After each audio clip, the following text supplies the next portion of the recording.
Dolphins are back on that emotional roller coaster we all know so well down here in South Florida. Miami went into last week's Lions game with the best start since 2003, but left Detroit mauled by the Lions and a 2016 loss. The Dolphins now have a quick turnaround to Thursday night's nationally televised game against the Buffalo Bills. You know, this is the same Bills team that beat the Dolphins 29-10, so it'll be interesting to see what happens this Thursday. Not exactly the same. They've got a new quarterback. Tomorrow's game will let the world know which one of these two AFC East teams are playoff contenders and who is the pretender. We'll go over that question and a ton of other topics on this week's X's and Omar, and we're going to also have a segment of your questions about the Dolphins' future this week, beyond this Bills game. I'm CBS 12's Matt Lincoln. He's Sun Sentinel Dolphins columnist Omar Kelly. You are Nervous Nellies with tons of questions. As usual, we'll take those questions on Twitter. All you need to do is ask them using the hashtag XOMAR or send us a video question. We're also looking for your challenges. We've got our referee here prepared and ready to issue a challenge on anything said in today's show. So please fire away. Sunday was the second game of the season where the Dolphins defense had an opportunity to seal a victory but came up short. Once the Fins offense stalled in a critical 3-and-out, the defense was given a 16-13 lead with just over 3 minutes left in the game. All they needed was a 3-and-out to end it. Or they could have held the Lions to a field goal to force overtime, but the Lions put together an 11-play, 74-yard touchdown drive that ended with Matthew Stafford scrambling to find Theo Riddick in the back of the end zone. Omar, lots of things were wrong here at the end, but what happened here? I mean, if you really break it down, it starts with the fact that the offense, the defense did produce a 3-and-out and gave the offense back the possession with 4 minutes left. And what you have in the NFL is called a 4-minute offense. Mm-hmm. It's supposed to be designed to kill 4 minutes. Unfortunately for the Miami Dolphins, that 4-minute offense has been horrible all season because teams know how to play it. You know why they know how to play it? Because Miami's entire offense is a 4-minute offense. So, the Dolphins had a 3-and-out. They ran on first down, gained 5 yards with Daniel Thomas' run. Then, Damian Williams chose the wrong hole, got 0 yards. The Dolphins were flushed. Ryan Tannehill had to throw on third down because you have to throw to get the first down. Ryan Tannehill was flushed out the pocket because of pressure Dallas Thomas allowed, and incomplete pass. Mm-hmm. Then you give the ball to the defense, and all they realistically need is a 3-and-out to repeat what you did the previous drive. And we're talking about a defense that had held, before that drive, had only allowed 1 third-down conversion to the Detroit Lions. What do? They allowed 2 third-down conversions. They allowed some critical passes to Calvin Johnson and Golden Tate. Matt Stafford drives his team down the length of the field. He's already in field goal territory. But you know what? The Lions are an aggressive team, and they go for the touchdown and not play for the field goal. The question is, would Joe Philbin have played for the field goal? That's a good question. Yeah, I think at that 4-minute mark when the Dolphins got the ball back, I think we all got that feeling in the pit of the stomach. You got a little queasy like Joe. Just like the Packers game. It feels or like the Bills game the year before. You got a little queasy. That's my nickname for Joe Philbin, DJ Little Queasy. And that's really what the situation is. The question is, why aren't the Dolphins trying to be more aggressive in their 4-minute offense? They know they're not a good running team. Or they are a good running team, but they're a finesse running team. They can't run with power. Mm-hmm. And yes, in fact, I'm proud of Daniel Thomas because he did gain 5 yards on that first down play. Right. And that's against one of the toughest defensive lines in the NFL. And Ndamukong Suh, they ran that right at Ndamukong Suh. Mike Pouncey blocked it. They got 5 yards. The problem is on second down, why did you run instead of throw? However, I did a film study, and that play was a QB read option. Ryan Tannehill's choice. Mike Wallace was there on the quick hitter that he could have thrown a lateral pass horizontally if they read it right. They had 2 blockers in front of him. But what Ryan Tannehill chose to do was he read the defense and he did what he was supposed to do. He handed the ball off to Damian Williams. If I were Ryan Tannehill, because I would be an aggressive quarterback, if I were Ryan Tannehill, I would have thrown that pass to Mike Wallace. Well, and I hate to second guess because that's not what I do, but I think that those plays are just as effective, if not more, than the Dolphins' running game. In my opinion, there's no shame in going to Detroit and losing to a tough Lions defense. That team, great, really very good quarterback. 7-2 right now. One of the best teams in the NFL. The way they lost it. I mean, if you look at the situation right now, the Dolphins are 5-4. Mm-hmm. They've lost 2 games And 2 games to the Green Bay Packers, Detroit Lions, 2 of the best teams in the NFL. Arguably, you would say 2 of the top 8 teams in the NFL. And the Dolphins lost it because their defense, which is the strength of the team. Remember last week when we were talking about how that defense was elite? Well, the defense, the strength of your team, gave up those games. Right. So you've got 2 losses on this team that belong to the defense. Clearly, they can play better. Clearly, they should play better. No, I disagree. I wish I had challenged like I challenge you. I think you look at both of those games and you say it's equally on the offense or the defense because under 4 minutes left, both the offense and the defense had an opportunity to win the game for the Dolphins, and neither one did. Here's my problem. If you are an elite defense, and we talked about it all last week, we've talked about it all this season, you're an elite defense, ideally, your team should be able to give you a lead with 4 minutes left in the fourth quarter and say, deliver me a victory. And if you cannot do it, you can't claim to be an elite defense. But the team did deliver, that defense did deliver enough of a victory for 56 minutes. They did their job. Right. Aren't they an elite defense? Aren't they supposed to do their job? And in fairness, the offense has not done their job. Well, in those 2 games now, who did their job better? Oh, for the entirety of the game. For the entirety of the game. The offense or the defense? The defense. However, that's my expectation for this defense. They should be a top 8, if not top 5 unit. The majority of the finances are put into that defense. Get the job done. If I hand you a lead, you need to deliver it to me. Is that not your job? And the same thing, if you handed Ryan Tannehill a deficit and you gave him the ball back as the defense, isn't it his job to rally the team down the field and deliver some points?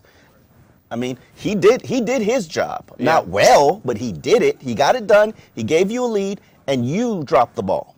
Right? You know, Rashad Jones, it was a beautifully thrown pass, probably undefendable, but it was your job. You claim to be the best safety in the league. There are many, many plays that can determine a game from the beginning of it to the end of it. Not all the plays that happen in the last 3 minutes. Certainly. So I in my opinion, don't put that loss on the defense. If Charles Clay would have caught a ball that got knocked out in the end zone, maybe the game would have been different. But, you know, you can't play woulda, coulda, shoulda. All you got to do is look at what the situation that was in front of you. The defense had 74 yards to stop the Detroit Lions from getting into the end zone. Or, when they were in the red zone, stop them on 3. You know, Deion Jordan knocks down a pass. They played some pretty good defense in that stretch, except for probably 3 plays. Right. And those were great throws by Matt Stafford. And I gained a lot of respect for him, as I also gained a lot of respect for the Detroit Lions. I think they are a better team than I thought they were going into that game. That last play, that last touchdown pass to Theo Riddick, I don't know how many quarterbacks can make that Scramble play. To the left. Sidearm throw. I mean, he throws sidearm. We were making fun of him for doing this last week. Remember how he likes to do this thing? Yeah. And that was exactly what beat won the the game. Won the game. All right, Omar, let's go ahead and take some of your questions from your followers. The Beard Man at Just Twigs, you think with Deion Jordan covering Megatron, the staff realizes he's valuable as a coverage linebacker? Funny. It stuck out, didn't it? It was like, oh. Is that Deion? You're like, is that 95? This is the role that he played last year, the role that he played against Gronkowski, the role that he played against Antonio Gates. And while he's put on a lot of pounds and has lost a lot of his athleticism, and he's not a very good defensive end, they view his value in the substitution, sub-package roles. Now, the base package features Philip Wheeler, but that's probably the only time Philip Wheeler really plays in the game. Deion Jordan gets these sub-package roles. I would love to see a package, just me. I would love to see a package that features Deion Jordan and Chris McCain. Right. Now that would be very, very impressive. So are we going to see more of Jordan doing this kind of thing? Yeah, I think that's going to be his role. If you look at his pass rushing snaps, he's not really much of an impact. He's not getting to the quarterback. He's not creating separation. He's not getting off blocks. So it would really be an issue to me if they continue to think that he's a pass rusher, except for the fact that he's put on these 15 pounds of muscle. He's a lot slower. Maybe next offseason you transition him when there's a new coaching staff here, probably. Whoops. You transition him to probably play linebacker. It makes sense to me. That's what they need. Eric Wolf asks, how can we close out games when teams stack the box against us? As we talked about early in the show, horizontal passes. I think you're going to have to play that game, that style of game against the Bills. You learned on the third series of the offense that, hey, we can't run it in Ndamukong Suh, or we can't, continue to try to attack the strength of their defense. Same problem you're going to have with the Bills. You got to go with the horizontal passing game. Got to give it to those receivers. Hopefully they can give you yards after catch. Quick passes. It's a staple of this QB read spread offense, and they've got to rely on it a little bit more. All right, let's take another question from at Haters Loved A3305. Great Twitter name. It's great, I guess. I love Bill Lazor's second half adjustments to games, but I wish they had a better first half approach. What needs to improve? You know what? Looking at that Lions game and looking at so many games earlier in the season, I think the Dolphins really want to test out how teams are playing them. And I really think it's a very passive approach to the game plan in terms of they see what kind of defense they're giving you based on your base runs, and then they adjust to it. That's why the Dolphins are the leading third quarter team in scoring team in the NFL. But I think you have to take a more of an aggressive approach on first down. Not just first down, but in the first series, second series, first quarter of the game. I would try to do a hurry-up offense. I would try to spread it out and throw a couple games like you did in Oakland to get Ryan Tannehill into a rhythm. Run the read option to get him into a rhythm. Throw in a trick play. Throw in a deep pass, even if it's not successful. Try to be a little bit more aggressive early in the game, and maybe you'd have better results. All right, the Dolphins suffered a pretty big loss. They're on a short week, and they have some serious injuries. Brandon Albert suffered a season-ending right knee injury against the Lions. Rookie Juwan James will now move to left tackle, starting at that position for the first time in his career, college or pro career. Is James ready for that responsibility, and how does this shake up the offensive line as a whole? He's definitely ready. I mean, if you really think about how you began last season with Jonathan Martin as your starting left tackle, I could tell you Juwan James is light years ahead of Jonathan Martin. Talented, tough, great as a run blocker, which is something that I didn't expect. Reliable. It's probably going to take him 2 or 3 games to get comfortable switching everything, going to a different side. Juwan James isn't the problem to me. The biggest issue is this is going to be the 5th offensive line that the Dolphins put out on the field for various reasons, injuries or the addition of Mike Pouncey, and the comfort level is going to be a little bit off. Shelley Smith's going to be in there at left guard. You've got Samson Sattelli at center. You got Mike Pouncey at right guard. Those 2 positions are stable, but now you got Dallas Thomas there at left tackle, and he's going to be responsible for blocking Mario Williams, who is probably the baddest defensive end in terms of toughness that there is in the NFL. So that's going to be a major challenge. I'm more concerned about Dallas Thomas as opposed to Juwan James. Is it too early to call, looking at what the Dolphins needed, the draft pick of Juwan James, an A draft pick, an A plus, somewhere in that sort of vicinity of what the defense needed and how he's performed? I think he's a sensational draft pick. A lot of people, I just wrote a column about that last week, where a lot of people said that Juwan James was a reach for the Miami Dolphins, that selecting him where they did, in the middle of the first round was a reach because he was projected as a second or third round draft pick. However, he's addressed just about every need, and now he's stepping into an even more important position, left tackle. Losing Brandon Albert is not going to be easy. Brandon Albert was, in my mind, the team's MVP of the season. He was sensational against the run. He was excellent against the pass. He was a leader on the team, an emotional leader. You are losing a lot. Yeah. When now the emotional leader of the team is Mike Wallace and Mike Pouncey. So you go from having 3 to 2. That's going to be huge for the team to overcome. So, I don't underestimate it, but Juwan James has been an excellent pick. Jarvis Landry has been an excellent pick. Now, to me, I think the key is, Billy Turner. Will Billy Turner have an opportunity eventually to play either at tackle or guard? I think he's a sensational pass blocker. Run blocker. I think he just moves guys. He gets under their pads and he just moves guys, which is why he was the Dolphins' 3rd-round pick. The question is, has he improved enough as a pass blocker to get the job done? And we don't know that yet. This is not a good week to have offensive line injuries. Probably the worst. So what is the key to putting together a respectable showing, a respectable game against Buffalo? They have a 3-game winning streak. It's been ugly for the Dolphins against the Bills. We've talked about it on this show. They just match up. The Dolphins match up poorly against the Bills. Ryan Tannehill is 1-4 against the Buffalo Bills. So is Joe Philbin, by the way, since they coincide together. What I did find interesting is that I went into the game and I studied it and I looked at some of the film and I looked at some of the breakdowns. And I thought first downs would be the key. And I thought first downs were the reason that the Dolphins struggled against the Bills in the previous loss. But truth be told, the Dolphins had 35 first downs in that game. Wow. They had 10 plays where they had 10 or more yards on first downs in that game. They averaged 3.7 yards on a run, on a first down run in that game. So first down isn't the issue. I think the issue is they've got to do better on third downs, and they've got to do better protecting the quarterback on third downs. I think more max protection on third downs, on downs that are 8 yards or longer. You got to keep Deion Sims in. I think that before he suffered his toe injury, I thought that Deion Sims was probably, outside of Jelani Jenkins, the second most improved player on the Dolphins team. He is a dominant pass blocking tight end, dominant run blocking tight end. And I'm glad to see that he's going to be back. He's probably going to be playing in Thursday night's game because you're going to need him for Mario Williams. And Dallas Thomas is going to need that help. And for all of us who love offense, he also has shown that ability to pass block, and then fake it, go out, and make a big play. Definitely. And, to me, this game is going to be on the tight ends.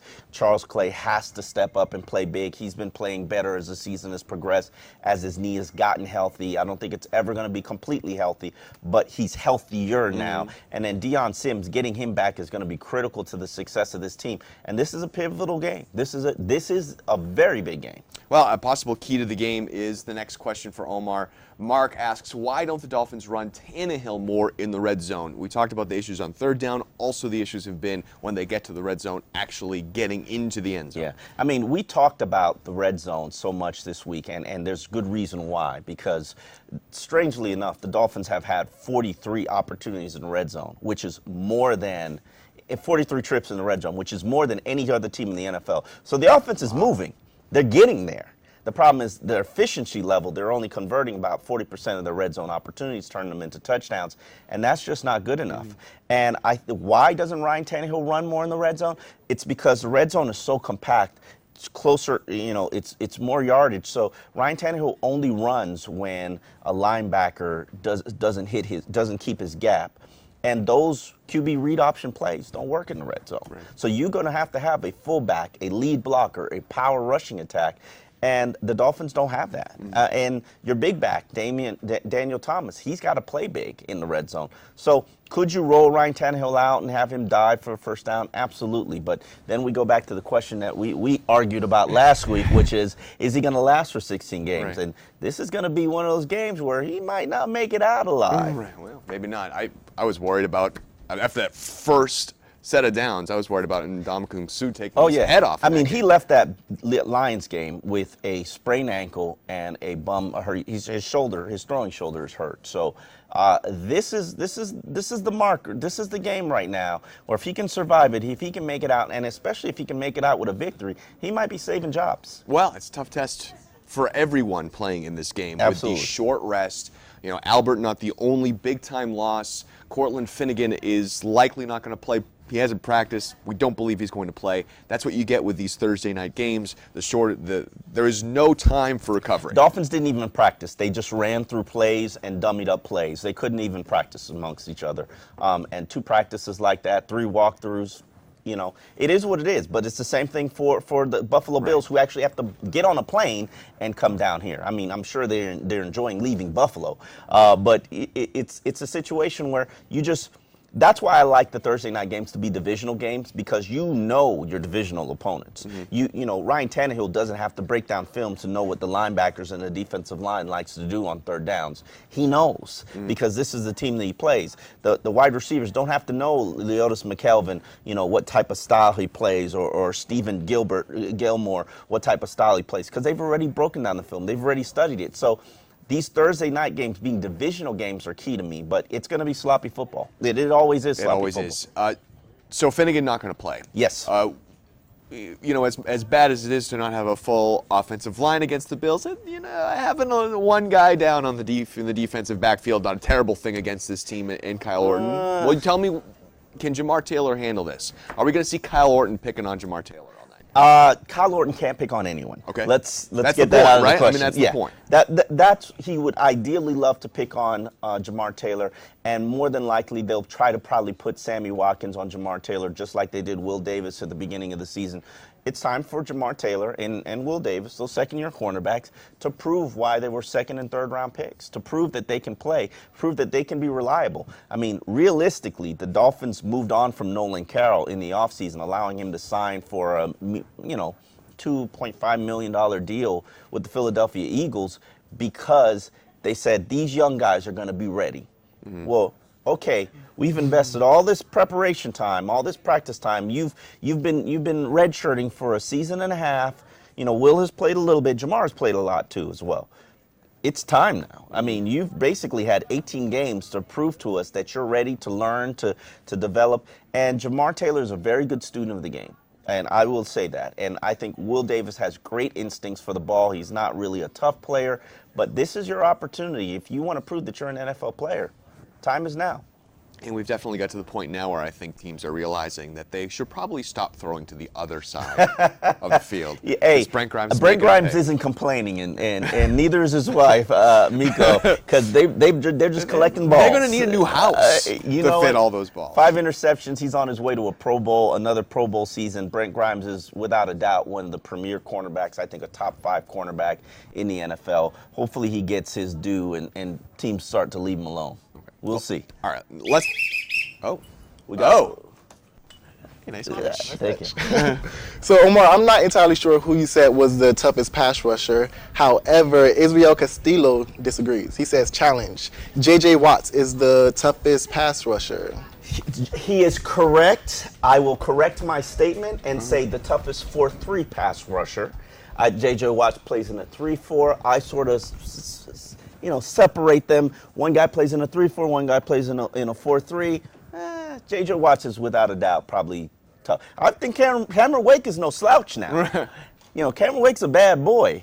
Question is, he didn't get a sack against Buffalo. In fact, he only got 1 tackle against the Bills. Now, a lot of their quick passing games impacted that, but we'll see. We will see. So here's the point, though. That defensive line really gave the offensive line for the Finns trouble. What do they do to keep Tannehill upright, to get some holes and run the ball, to not have that defensive line dictate play? I think you got to go horizontal. You got to roll out. Now, the rollout in play action only works when you're running the ball effectively, so you can't abandon the run. I think you got to use a lot of screen passes. Mm-hmm. I think you got to use a lot of quick hitch passes. I, in fact, think you got to use a lot of slants with Hartline and Jarvis Landry. To me, I think Jarvis Landry has to be the primary target just because he produces yards after catch, and then after him, you gotta play big. You gotta stretch the field with Mike Wallace. What really disappoints me about this team and this offense is they're a good offense. You look at all the numbers and they're a good offense, except for the red zone stuff. And then with the exception of big plays. They suck at big plays. They've only produced 4 plays where they've produced 30 or more passing yards. And that's not on the play caller because the plays are there. Ryan Tannehill has to pull the trigger, and then he has to be accurate on those throws. What are we expecting out of Lamar Miller on Thursday night? Not much. Kind of the same thing that we saw on Sunday, or less? Probably a little bit more. I would say Lamar Miller probably get 20 carries, not 20 carries, but 20 snaps. Okay. He's not healthy. Reality is this is an injury that he's had since he was with the University of Miami. He actually played with it at the University of Miami, but it limits what he can do in terms of pass protection and in terms of catching passes. So realistically, you're only putting on the field when he's running. So that telegraphs what your offense is. The Dolphins called up LaMichael James from the University of Oregon this week from the practice squad. They just lost Orleans Darkwa to the New York Giants. That's news that just broke today. He got claimed off the practice squad. But the Dolphins chose. I was told that Orleans Dark was the guy who's more ready to contribute and get the job done. However, knowing who you're playing, which is the Buffalo Bills, and in fact next week against the Denver Broncos, you got to challenge the field laterally. Yeah. And talents like LaMichael James, who's 2-time All-American in Oregon, a speed guy, stretches the field, a little scat back that's hard to catch. Throw short passes to him. Throw short passes to him in the backfield. And he might be able to make something happen. So it'll be interesting to see. I know you're not a big fantasy football player, but I do like. I'm staying away from any one of the Dolphins' backfield. I don't think absolutely. You see anyone. I think you should stay away. Yeah, I hate fantasy football, but don't pick Miami Dolphins players. Pick their defense. Miami Dolphins players, they don't touch the ball enough for you to get. They spread it around. So. All right, so we're going to get to a little bit of forecasting the future of the Dolphins, but before we get to that, let's do our picks for this game. Okay. You know what? I am going to pick the Dolphins to win this game. I believe I predicted a 21-17 victory. I have no good reason to predict the Dolphins. Yeah, right. Other than the fact that this game, your season, your coaching career, your future with the franchise, if you're a player, coach, executive, is on the line. It really is. This is it. Because if you lose this game, you're 5-5 heading into the final stretch of the season, which features three tough opponents in Denver, Baltimore, and New England. 2 of those games are going to be on the road. And the realistic possibility of you getting to 10 wins to make the playoffs is very slim. But then after that, you have got to win 4 of your final 6 games just to get to 9 wins. And Steve Ross, the Dolphins owner, said at the beginning of the season what he's looking for is progress from this franchise. He's not looking for excuses. He's looking for progress. To me, when I heard that comment, progress is 9 wins. You got to show you're heading in the right direction. And to get to 9 wins after losing Brandon Albert, after losing Noshawn Moreno, and injuries are not, injuries aren't an excuse. But to get to 9 wins, in my mind, is very important. And if you lose this game, you got to win 4 of the final 6. Now, if you win the game, you got to win 3 of the final 6 to get to 9, and playoffs still remains a possibility. So this game is pinnacle. Your season is on the line. I broke down the numbers, and I know we talked about it last week, that 10 wins might actually not be enough with all the teams that are over 500. Well, so many of those teams are playing each other down the stretch that 10 wins is going to be enough. 10 wins is going to be enough. 10 wins is going to be enough. Yes. But you got to beat the Bills. You got to finish on the top side of the Bills, and losing both of them and being a game down in the standings is going to kill them. So I'm also taking the Dolphins 17-13 optimistically. I think the home game, it being a home game, is going to be a critical key because they got 70,000 fans there now. Some of them probably Buffalo fans who are trying to escape the blizzard. And I'm sure they circle this game on the calendar for a great weekend in Miami. But this game is a must-win. All right, real quick, we'll take some of the questions that you've sent us during the show. At KSmithDV, real quick, the Dolphins make it to the playoffs. Who would be the MVP of the season? The MVP has got to probably be Cameron Wake or Brent Grimes if they do make it to the playoffs. D. Milstein 22 asks, why has Brian Hartline's targets and production dropped so much this year? He's not the primary read. In fact, he's not the secondary read either. He's the third option on the offense. Brian Hartline and Jarvis Landry have both converted 10 third downs for the Dolphins. And Brian Hartline used to be, really up there in terms of his third down productivity. Ryan Tannehill's just not looking for him. All right, now let's forecast what we're looking at towards the end of the season and beyond. We've seen for really the entire year that consistency has been the major problem with this team. Consistency and finesse. Who are we putting the blame on? Is it the coach's issue? Is it the player's issue? Your team always takes on the personality of their head coach. Joe Philbin came here and he brought a finesse offense, and in fact his coaching staff has not been consistent enough to produce winning football. Consistency is the biggest issue with this team, and the fact that they play a finesse style of offense, that's the reality of it. Your team takes on the reflection of its head coach, and right now, that's Joe Philbin. Right. That's Lil Queasy. And the other thing of your coach that you need is when your team is backed up against the wall, when they're playing games they have to win, how do they perform?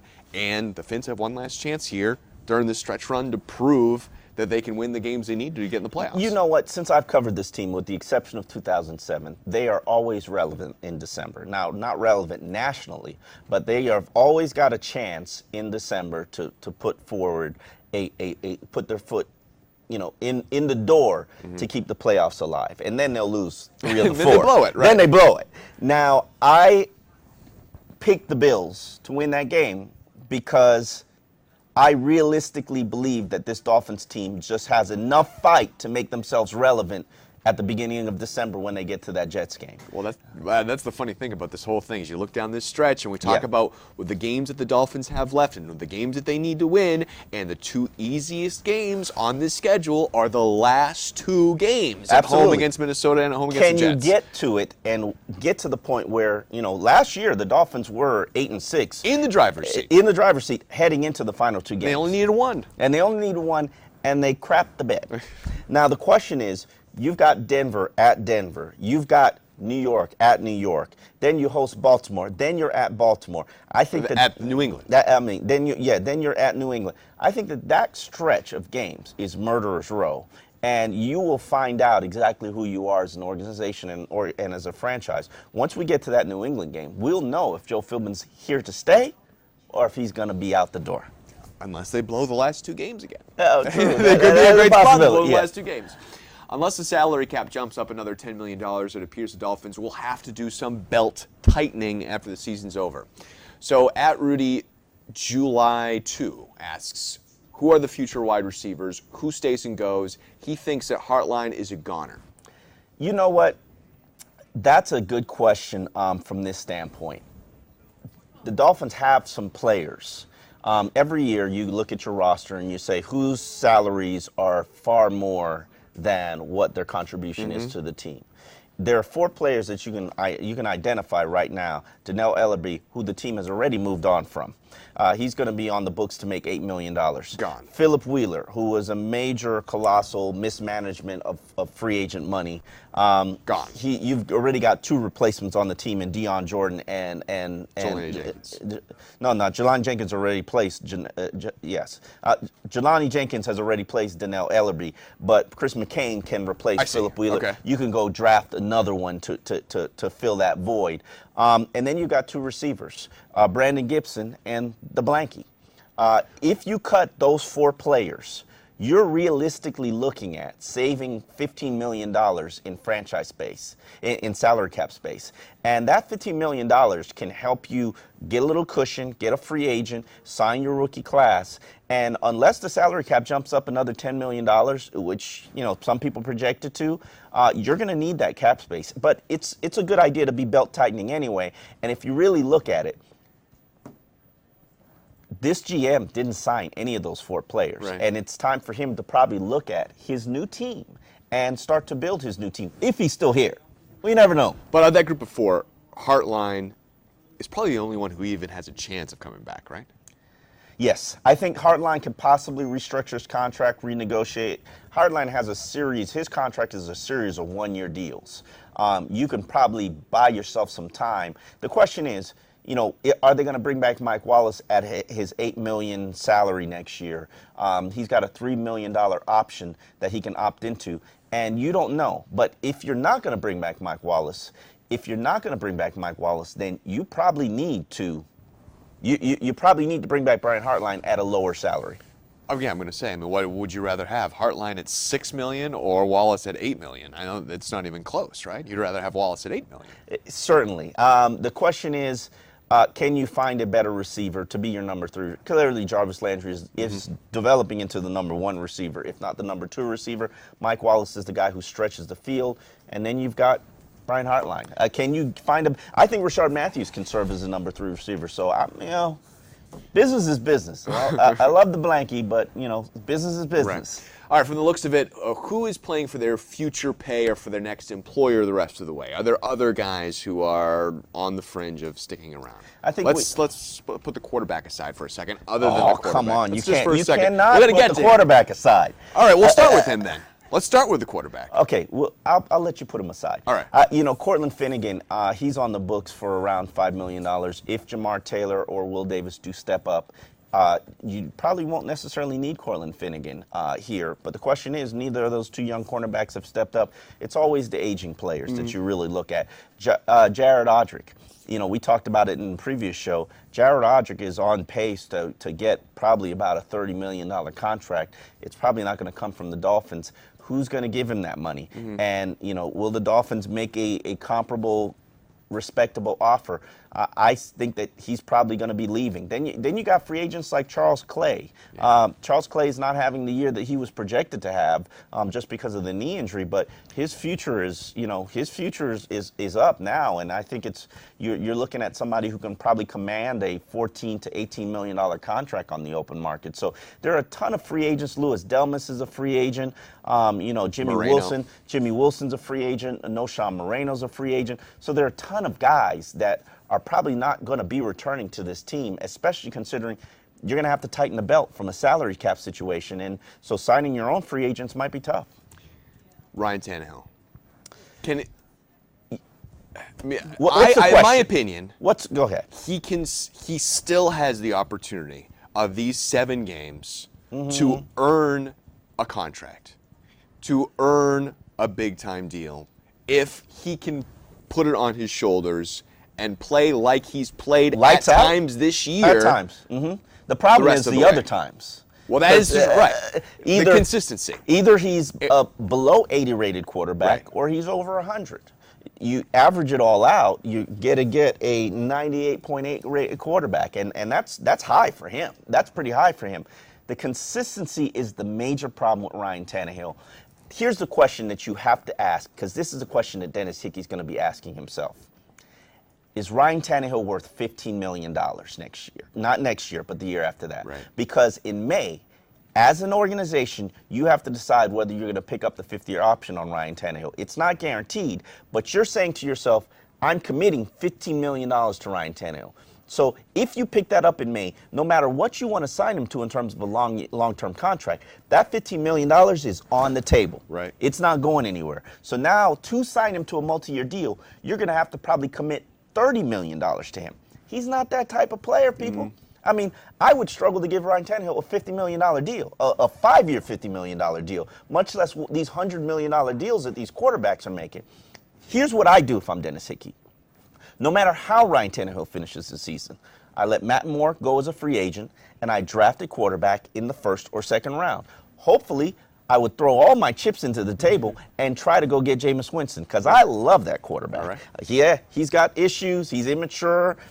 He's a little bit of character issues, but so did Cam Newton, and I think that that's worked out well enough and I really think that you just need a quarterback who can put some heat on Ryan Tannehill or either unseat him. But to me, you got to continue to add competition to that position, because the play that you're getting from the quarterback position isn't good enough. And I think that, we asked the question, what players are playing for their future?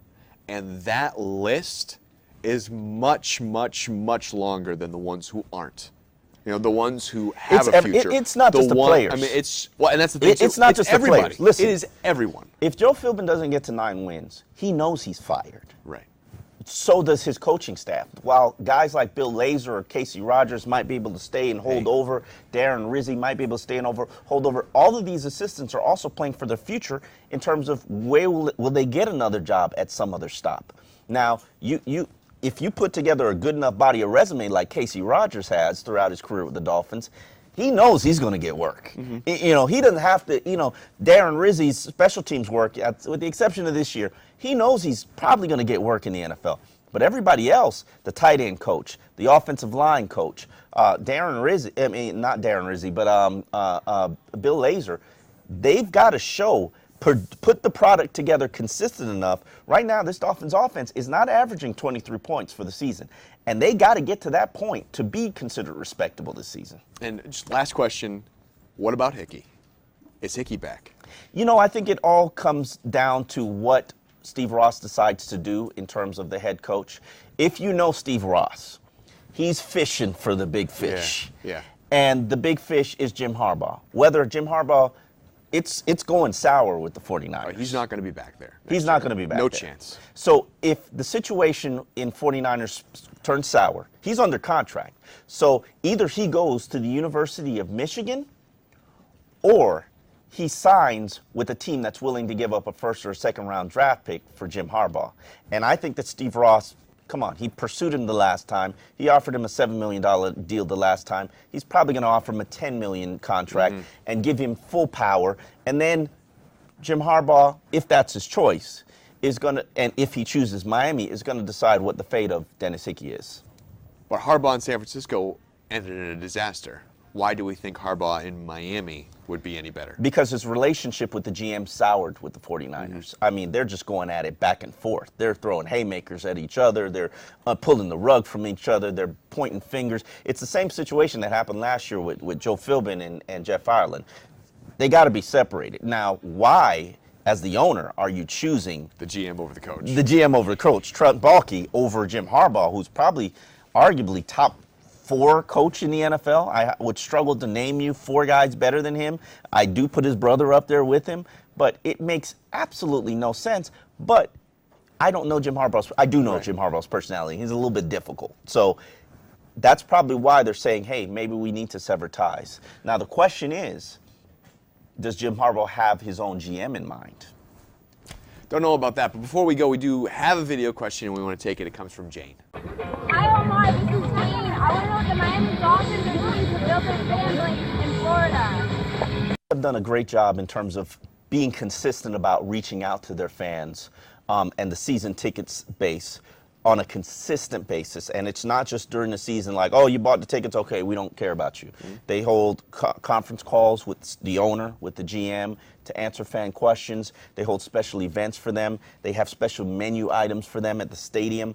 And so they've really gone out of their way to reach out to the season ticket base. Now, in terms of the Florida base, you know, I think that they just making sure that they do things like going to London to make sure that their brand is big enough. And, you know, that's something that we didn't talk about really in any of these shows. But, you know, the London was not just about, you know, here's a situation with London. The Dolphins wanted to go to London just because they're not sure whether or not their first 4 games they're going to be, the construction is going to be finished in time to really host games like they want to host games in the first 4. And they had the opportunity to protect 3 games. They chose the Dallas Cowboys game, they chose the New England Patriots game, and they chose the New York Giants game. Now, why you would choose the Giants over the Jets, that's up for debate.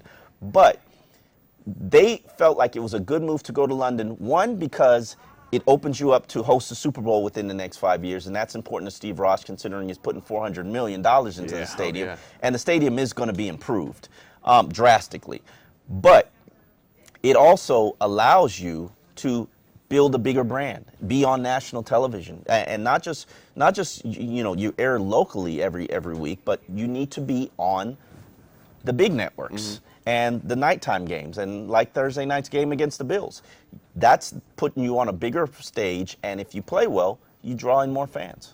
And they're not winning enough to play in Super Bowls to get those fans. So, all right, that's it for X's and Omar. We're here live every Wednesday at 12:15 p.m. breaking down the Fins, and you can find the replay of the show on SunSentinel.com. If you're looking for more Dolphins news, you can find Omar Kelly's First and 10 with Dolphins defenders Derek Shelby and Kelvin Shepard on SunSentinel.com's sports pages. Thanks for watching. We'll see you next week.